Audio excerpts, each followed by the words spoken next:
A gente vai para as notícias internacionais, porque nesse fim de semana tem muita notícia internacional chegando e os líderes mundiais, como por exemplo o presidente dos Estados Unidos, Joe Biden, e o chanceler alemão Olaf Scholz, eles defenderam o mandado de prisão contra o presidente russo Vladimir Putin, emitido pelo Tribunal Penal Internacional, Tribunal de Haia. E essa medida, vamos lembrar, ela não tem muitos efeitos práticos. Ela foi adotada por causa de crimes cometidos na guerra da Ucrânia. Américo Martins vai contar pra gente os detalhes sobre essa medida, ao vivo de Londres, vem trazer todas as informações.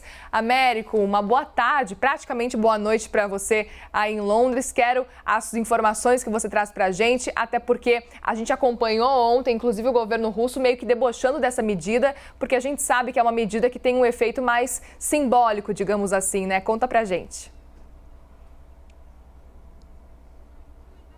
Olá, Muriel, boa tarde a você, boa tarde a todos. Praticamente todos os países da Aliança Ocidental que vêm defendendo a Ucrânia, eles ficaram muito satisfeitos com essa decisão do Tribunal Penal Internacional. Por quê? Eles sempre consideraram que os russos estão cometendo crimes de guerra. O presidente Biden havia dito isso várias vezes.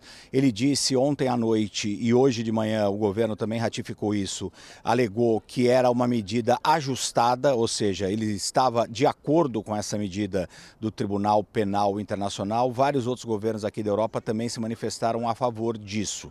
Tem um detalhe aqui muito importante, Muriel, que esses comentários, especialmente dos Estados Unidos, beiram a hipocrisia em alguns momentos, porque os Estados Unidos também não aceitam, assim como a Rússia, os poderes e a autoridade do Tribunal Penal Internacional. Então eles não aceitam esse tribunal porque eles não querem que os seus próprios cidadãos sejam julgados por essa corte. Então isso acontece com a China, acontece com a Rússia, acontece com os Estados Unidos e a própria Ucrânia. Mas de qualquer forma é um sinal político muito importante contra o presidente russo e contra toda a máquina de guerra da Rússia.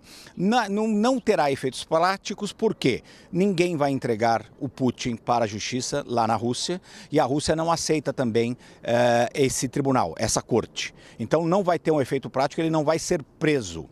Mas uma boa parte do mundo vai tratar o Putin como um pária, como uma pessoa que não vai poder viajar para vários países, por exemplo, Muriel, porque se ele viajar para um país que aceita a autoridade do Tribunal Penal Internacional, então ele deveria ser preso pelas autoridades do país. Embora, no passado, já tenham outros casos de outros chefes de Estado que foram processados, tinham também mandados de prisão, visitaram países que reconhecem a corte e nada aconteceu. Então é uma corte que não tem um poder de polícia, não tem como prender as pessoas, a não ser que as autoridades do país onde essas pessoas estão as entreguem para o tribunal, o que não vai acontecer com o presidente Putin.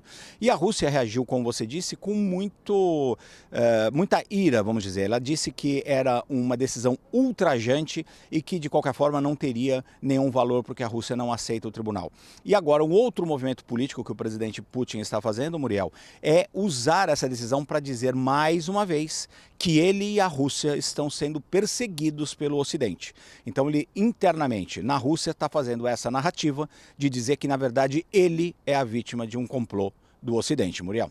Reforça uma narrativa, né, Américo? E a gente acompanha, inclusive, esses julgamentos no Tribunal de Haia e a gente sabe que, geralmente, esses julgamentos demoram muitos anos para concluírem, para realmente acontecer um mandado de prisão. O que a gente percebeu, pelo menos, é que em um ano de guerra na Ucrânia, esse mandado de prisão já foi expedido, já foi realmente defendido pelo Tribunal de Haia, ou seja, foi um julgamento que aconteceu de forma muito rápida por causa, claro, do momento, não é? A guerra da Ucrânia segue acontecendo e acabou de completar um ano. Muito obrigada, Américo. Uma boa noite para você por aí. Eu falei praticamente boa noite, mas já são 8 da noite por aí, então boa noite e obrigada pelas informações.